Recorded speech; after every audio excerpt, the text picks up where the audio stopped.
One day you wake up, check your investment account, and 10% of your money is gone. Not because you bought something stupid, not because you got scammed, just because Tuesday happened. That's when most people realize investing isn't what social media sold them. They thought investing meant watching money grow while drinking juice on a beach. Reality: it's more like sitting in a burning room while telling yourself not to panic. Let's be real. Being an investor is emotionally weird. Look, most people think investing is about money. It's actually about controlling yourself. That's the hard part. Imagine buying shares in a great company. Your brain immediately starts screaming. The next day, the price falls. Your brain immediately starts screaming. Sell everything.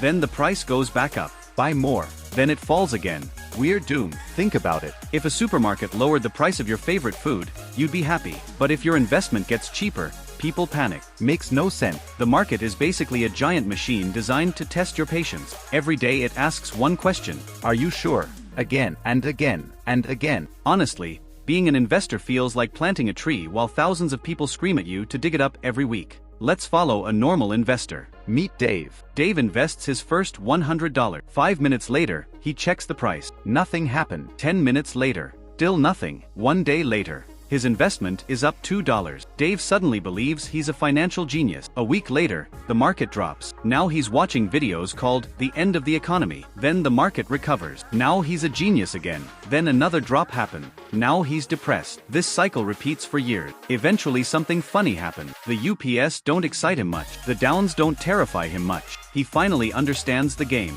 Good investors aren't fortune tellers. They're professional waiters. That's it. They buy good assets. Then they wait. And wait, and wait some more. So how do you survive investing without losing your mind? Rule number 1. Stop checking prices every 5 minutes. That's not investing. That's emotional self-harm. Rule number 2.